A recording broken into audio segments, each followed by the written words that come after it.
Technique's premium selection of cooking ranges, range hoods, built-in hobs, ovens, and kitchen appliances. Technogas Technique combines elegance, functionality, safety, and durability to enhance your skills and passion for cooking. Make Technogas Technique your cooking partner and fill your kitchen with appliances made to last. That's the Technogas Technique. MX3. Dito ako believe. Bagong hamon na naman ang haharapin. Kahit anong nararamdaman, lahat ay kakayanin. Sa tulong ng may kapal na sa ating ay nagmamahal with MX3. With MX3 tayo ay extraordinary. Araw-araw MX3 para extraordinary. With alpha, beta, gamma na sangkap nito, tunay, original at natural na suplemento. With MX3 so coffee and tea. With MX3 it's for you and me. With MX3 dito ako believe. Mahalagang paalala, ang MX3 capsule ay hindi gamot at hindi dapat gamiting panggamot sa anumang uri ng sakit. MX3. Dito ako believe. Kuya Chico. Kuya Chico. Good evening, Panga. Good evening!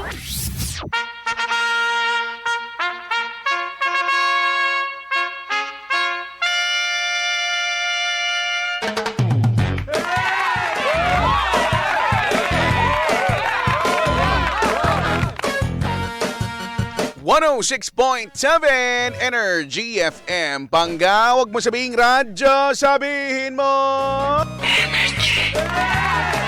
Good evening once again, Metro and Mega Manila. Check your time, 21 minutes after 8 in the PM.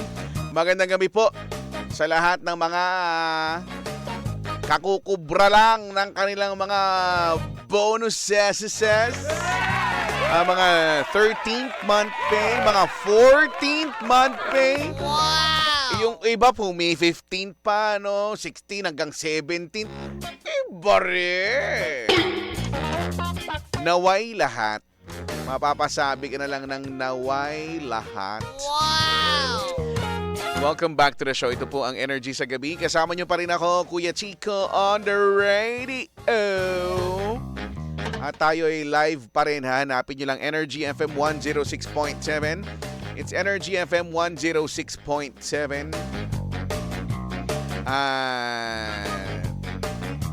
Hello sa mga naandyan. The usual peeps. Si Maureen Joanne Aguilaco ay good eve dyan. Good evening din, Maureen. Kumusta naman ang buong maghapon ninyo so far? Kamusta? Hindi pala kamusta, kumusta pala. Kumusta? From the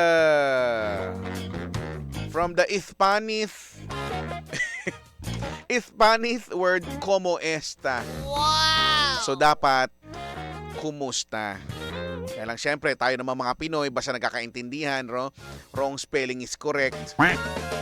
Kamusta yung iba sinasabi, no? Si CJ Malubay ay naandyan. Sabi, good evening Kuya Chicks na masarap. Mas masarap ka, huwag kang papatalo. Ito naman. Nagpapatalo naman masyado.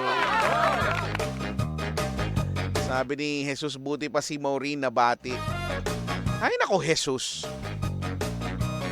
Palagi ka namang nandyan. Gusto mo palagi pang nababati. Why ka naman like that? Di ba kayo nagsasama mabati?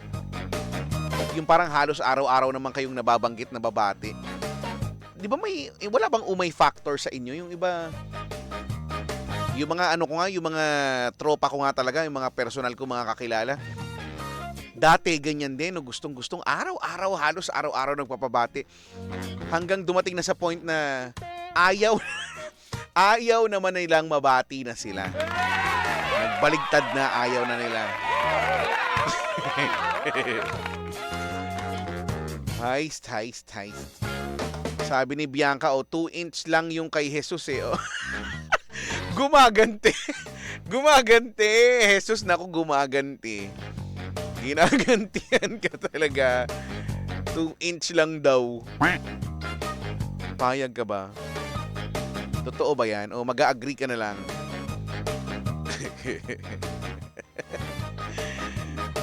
Papayag ka. Papatotohanan mo ba yan? Sabi ni Lynn Dormiendo, basta ako, kinig lang. Tama, perfect. It's a perfect. May Mendoza is saying hi. Hello, May. How is you? Is you okay? Sabi ni Poor King Koy, ang liit naman. Taasan mo pa pasensya mo, Jesus. Grabe sa 2 inch. Hindi nga masabing inches, kahit more than 1 eh. 2 inch lang daw. Pakitaan mo nga, Poor King Koy. Para naman, malay mo, mahatak pa. Charot. Sabi dito ni Posky Esguera, Kuya Chico, pa-shoutout naman sa katabi ko ngayon na si Eileen Meulio. Tama ba? Eileen Meulio. Kakayes lang niya sa engagement proposal ko last week. Fiancé ko na siya. Ayaw ba? Iba. Congratulations. Congrats, Brad. Ang galing mo. So, kailan ang kasal? Ten, ten, ten, ten, ten, ten, ten. Sabi ni Poor King Koy, wag po, 2.5 inch lang din sa akin. Lamang ka lang ng 0.5. Lamang lang. Konti lang. At least lamang pa rin, no? Okay na yan. At least lumamang pa rin.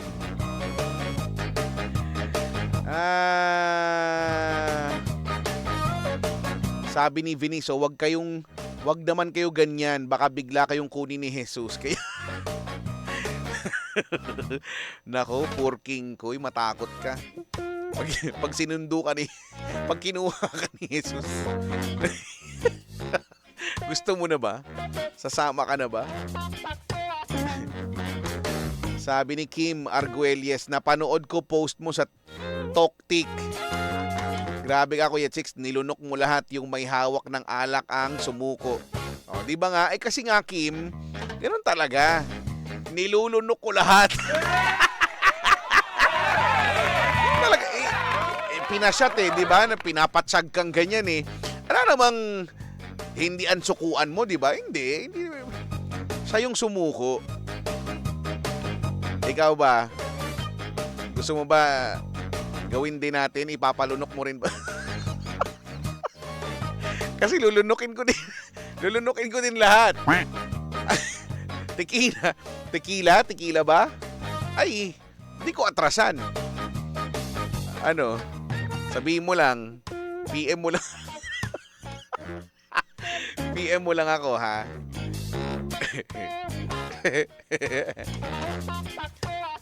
Heist.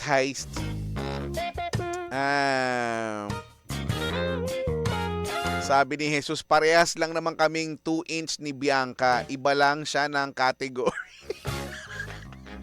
Ano ba yung 2 inch sa kanya? Ano ba yung pantal ba niya yan? Si Bianca na may 2 inch na pantal.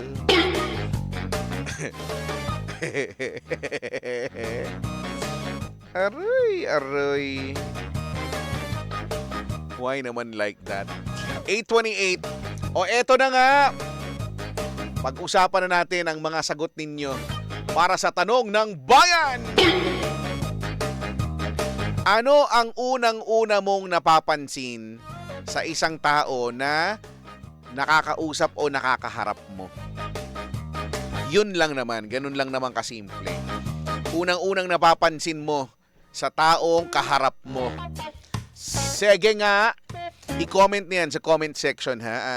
Energy FM 106.7 or pwede ring tumawag 872-12429 0917-872-1229 or pwede rin sa 7001-7949. Okay. Tsaka baka pwede niyong ipaliwanag kung bakit din, di ba? Kung meron mang paliwanag, kung wala, hindi wala. Sabi ni Maurini, nangunguna mata daw sa kanya, mata. Wow! Pati si Poor King Koy din, mata din daw. And speaking of mata, anong klaseng, may ano ba kayo, bakit ba mata napapansin nyo? Meron ba kayong preference halimbawa dyan sa, pag sa mata ba, gusto nyo ba ng singkit? Or mulat? Mulat. Ano ba? Sabi ni Jeric, una ko napapansin sa mga bago kong nakikilala, yung sapak nila. Sakto pang kasali ako sa GC, alipin ni Francois. Ayun, lahat ng member may sapa kahit yung mga bagong sali. Parang napadpad ako dyan tapos kinik ako. Parang napadpad ako dyan, kinik ako bigla. Ay. Why naman ganon? Sabi ni James Elia, ang una kong tinitignan, Kuya Chico, ay yung ilong kasi madalas may killing it. Pag kinakausap kasi nila ako, nakaupo ako kaya nakikita ko. Shoutout sa misis kong si Madeleine. Hello sa misis mo. Eto na nga. Ano to? Sabi dito, unang-unang napapansin sa taong nakakaharap. No? Sabi ni Poor King Koy, usually pag nasa meeting ako, I usually see yung mata kasi it's a sign na you are attentive to what he or she is talking about. May mga tao na hindi makatingin sa mata, di ba? Kunyari kausap mo, kaharap mo, kung saan siya nakatingin, no? May mga kilala akong ganyan. Yung hindi siya makatingin, mata sa mata. Ba't kaya? Why kaya ganun? Sabi ni Bianca, sa lalaki, yung taas nila at shoulder blade. Sa babae, yung skin kung makinis. Lalaitin mo lang eh. Shoulder blade sa'yo. Pag sa lalaki. Aha. Sabi dito, Idol Chico, ilang inches sa'yo? Gusto mo ba? Gusto mo ba? Kaya lang Marlin. Kung Marlon pangalan mo. Kung Marlon pangalan mo, siguro pakita ako. Marlin eh. Hindi. X. It's a no. Sabi ni Kenji, una ko napapansin, pwede ba yung baktong? Bastos mo. Kasi pag bastos-bastusan ka na naman dyan. Si Miss Ching Vu. Ngipin daw. Ngipin ang una niyang napapansin. Ngipin. Ano pa? Si Fema nakumanta na dyan. Ba't naman kumakanta ka dyan, Fema? Sabi ni Alvin, syempre una ko napapansin at tinitignan yung kanyang ugali at kung di tumatalsik yung laway niya sa iyo. May ganyan eh, no? Pagkausap mo talagang pinapaliguan kan laway. May kilala akong ganyan din. At saka minsan nangyayari din naman sa atin, no? Nakakahiya eh kapag ikaw yung nakakatalsik ng laway, no? Parang, ew! Nandiri ka sa sarili mong laway. Sabaw, si Angge, andito na naman si Angge, oh. Na namimiss daw ako. Sus! Senda mo nga akong 2.5 kung talaga na may miss. Naku, Angge, hindi ako naniniwala. Kat di mo ako sinesenda ng 2.5. Si Almira Mohamed, pabati daw ang self niya. Hello ng self mo. Ano pa ang unang napapansin? Unang napapansin sa taong kaharap. Habang sabi ni Mikel, si Mikel, hindi Michael, Mikel.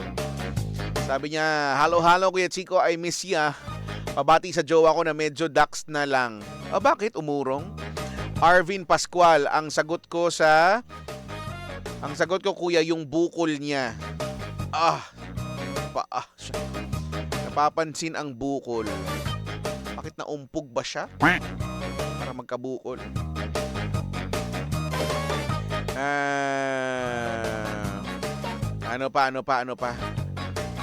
Ano pa ang mga una nyong napapansin?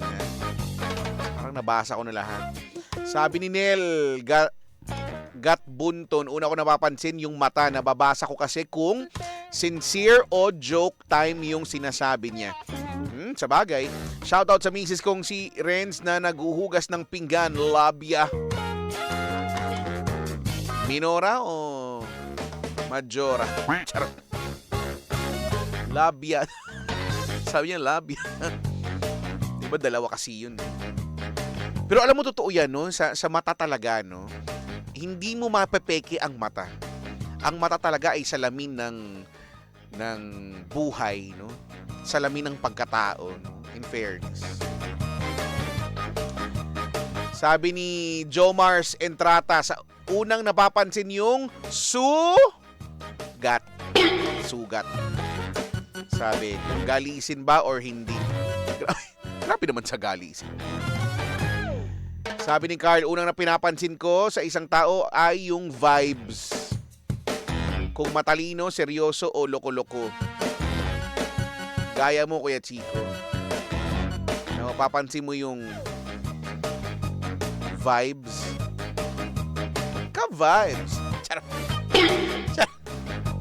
Charot. Sabi, binasa ko lang yung comment eh. Mali ba? Sinabi ko lang naman yung comment. Sabi ni Kois Ryan, napapansin ko sa mga unang nakakaharap ko, hinigpitan nila ang hawak ng shoulder bag nila. Yun ang napapansin mo, no? Yung tinatago yung wallet, cellphone. Niyakap yung bag. Aray! Kois Ryan, why naman like that? So saddening. Ay! Sabi ni Almira, Kuya Chico, yung iba pa ulit-ulit mag-comment, pagalitan mo nga. Ewan ko ba dyan sa mga yan? Sabi ni Sapphire, Malabanan, una kong tinitignan ay kuko, Kuya Chicks. If malinis kuko mo, malinis kang tao for me. Yun naman pala eh. Yun naman pala. Kaya lang kasi 'di ba may mga pagkakataon naman talaga na malinis ka naman, kaya lang nagkataon lang na nung time na yun eh nakaligtaan mo, siguro busy ka, nawala na sa isip mo, no? Ang haba na pala ng kuko mo. Minsan nangyayari din sa akin yun, kaya lang nahihiya na nga ako eh. Alam mo yun, malinis naman, wala namang mga lupa-lupa, pero kasi medyo mahaba, no? Yun yung isa sa mga mahaba na nakakahiya eh. Mahaba na nakakahiya. Kuko, no? Ngayon nga, ang haba na ng kuko ko sa paa eh. Itong sa kamay, okay pa eh. Kasi ang hirap. Kayo kaya lumagay sa kalagayan namin. Ang hirap kaya maggupit ng kuko sa paa. Ayoko naman magpalinis. Kasi pag nagpalinis, masugatan, baka matadyakan ko. Naku, ayaw. Baka talaga matadyakan ko talaga. It's a no for me. Kawawa naman. Well. Sabi ni Jesus, una kong napapansin yung paa kasi sabi nila, kung malaki paa, malaki din daw ang anez. Ano ba yung anez? Sapatos, ganon. Ganon ba yun? Sabi ni Winchers Reyes, unang napapansin yung mukha. Yung pagmumuka. Yun ba yan? Yun ba yung... Sabi ni Archie, oy, birthday ko. Ano naman ngayon, Archie, kung birthday mo? Hindi ko naman mararamdaman yung birthday mo. Ba't pa ako babati? Huwag na lang. Di ba? Sabi ni Porking Kuyola, maraming magnanakaw na malinis ang kuko. Nasa posisyon pa. Ay. Pero totoo naman yan. Totoo naman. Mga mukhang malilinis, no? Mga mukhang edukado, mukhang bagong ligo, no? Pero mga magnanakaw. Diba? Diba nga? Sabi ni Christian, ay, naku Christian, hindi ka na. Sayang, Hindi mo naabutan yung palagi mong hinahanap. Nandito siya kanina, Dito si Anggi kanina, Ikaw ba yung Christian na yun? Sabi niya, una ko napapansin sa tao yung buhok nila sa ilong na sumisilip at tinga sa ngipin. Ang tawag doon, yung paa ng langaw. So, nakasilip yung paa ng langaw. Di ba yun sa ilong? Yung paa ng langaw, nakasilip. Ako conscious din ako dyan kasi nga, di ba? Ginugupit-gupit ko talaga,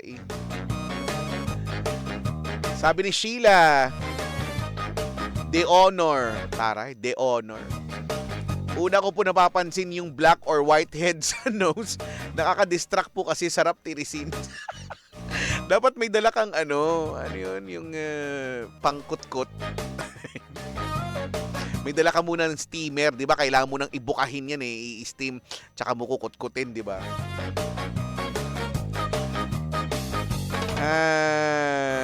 Ano pa? Sabi ni Tasha, una ko napapansin yung amoy kung naligo ba kasi matalas pang amoy ko. At yung kuko kung malinis, cause why not? Parang sinabi niya yun sa... Cause why not? Nakakaloka. Parang ganun niya sinabi. Parang kang si Tita Crazy at Chino. Yung nakasama ko rin sa Cool Pulse Choice Awards. Magkakwentuhan kami may pinagkikwentuhan kami kaya lang hindi ko na pwedeng sabihin yung pinagkikwento. Hindi ko na pwedeng ikwento yung pinagkikwentuhan namin. Sa amin na lang. Sabi ni Toto, mata mo Kuya Chico, bet ko kapansin-pansin kasi kahawig ng mata ng inchik dito na nagbebenta sa tanyag ng siopaw at siomay. Pangalan niya ay si Shoki. Sabi niya. Joke ba yan? Para alam namin kung tatawa kami, Toto. Hindi mo naman sinabi. Sabi ni Sheena Larupay, yung may malaking nunal na may isang buhok lang. Oo nga, no. Ang tawag doon ay mulmul. Buhok sa nunal. Mulmul. Yun yung tawag. Ano pa? Meron pa ba? Meron pa ba? Wala na. Wala na, nabasa ko na lahat. Sabi ni Jimmy Palpalatok, napapansin ko Kuya Chico, di mo nababasa comment ko. Yan na, nabasa ko na. Reklamo naman kayo kagad.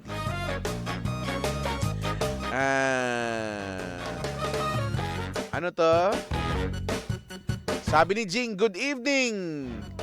Sir, say station sa Canlaon now nga naka-live sila sa Energy FM. Ano po? Ano po yun? Ulit. Hindi ko po naintindihan. Ano pa? Mukhang okay na.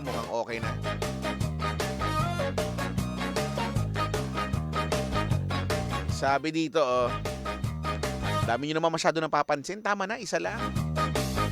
Sabi ni Mike Santos, una ko napapansin yung hininga. Kung ano ba? Kung parang hininga ng kahapon pa ba to? Gano'n. Hininga ng nagdaan. Para mong naamoy ang hininga ng ninuno. Ganon, no? Sabi ni Jimmy, yung nakaumbok daw sa pantalon ang napapansin. Sa bagay, medyo kapansin-pansin naman nga talaga, no? Sabi ni Lee, napapansin ko pag may kausap ako, di ako makasingit sa kadaldalan niya. Grabe. Sabi dito ni Madge LB, una ko napapansin, Kuya Chico, pag girl ang kausap ay kilay. Kung on fleek ba. Alright. Kasi pag makapal, nakaka-distract po. Shoutout sa Mr. Kong, si James. Mr. mo pala yun eh. Sabi ni Vinice, yung salitaan kung formal na tao o kanal friends din. Diba, no? Ganyan. Yung iba na, ano tawag dyan, nababother or naiinis, no? Ano nga yung term na yun? Hindi nila gusto kapag parang medyo pangkanalan yung salitaan, no? Yung bunganga. Pero minsan, alam mo, hindi mo rin kasi, sa bagay, preference naman nga yan, no? Pero yung, para malaman yung pagkatao, no? Malaman yung totoong siya, ang hirap kasing ibase kung doon lang, no? Sa parang, sa salitaan, no? Minsan, mas matino pa yung kanal magsalita kaysa doon sa kunya-kunyaring formal nga, no? Pero 'di ba? Minsan may mga ganyang mga pagkakataon. Tsaka minsan yung mga ganyan mga tropa, pag sa mga tropa, 'di ba? Yung mga what you see is what you get, no? Ganyan kumilos, no? Ganyan magsalita. Pero yan na siya, no? Versus yung may tropa ka or may friend ka, may kakilala ka na maayos magkausap, maayos magsalita, no? Parang prim and proper, ganyan. Pero yun pala, ang dami palang tinatago, no? Wow! So scary. Ano pa?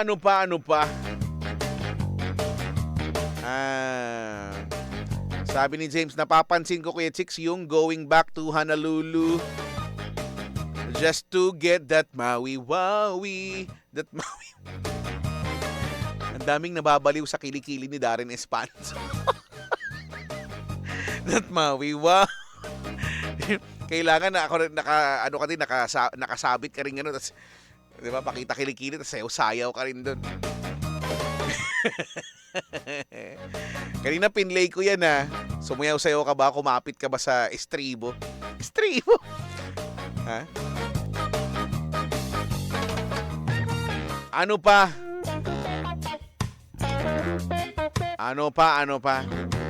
Wala na ba? Anyway, 8:47. And it's time for me to say goodbye for now. Maraming salamat po sa mga nagtsagang manood, makinig simula pa kanina hanggang sa mga oras na ito. Bukas ha, same time, same voice, same frequency and live channels. Before I say goodbye, pasalamatan ko lang si Doc John Clarence Mempin ng Clarence MD. That's Clarence Medical Dermatology. Mag-book na ng appointment ha, dyan sa Makati, no? Jupiter Street, Makati, at dun sa Santa Rosa, Avida Shop House, Santa Rosa. Sabihin nyo, sabi ko. Wow! Para may discount, no? Clarence MD, maraming salamat po. Ang aking mga socials at Kuya Mong Chico, KUYAMONGCHICO at Kuya Mong Chico. Sa mga pauwi, mag-ingat. Sa mga paalis, sa mapapunta, mag-ingat din, ha? Until then, this has been Energy sa Gabi. And this has been your DJ. Ako po, si Kuya Chico. Your favorite DJ. Saying goodbye. Take care. You go far. And God bless us all. Just keep it right here sa Energy FM. Leaving you now with Bandang Lapis at ang kanilang awiting Nang Dumating Ka. Kabisado mo ba to? Let's sing! Yeah! Sino ba yung ipinagpapasalamat mo at nasasabi mo sa kanyang nang dumating ka sa buhay ko? Ang saya ko, pre. Bye-bye!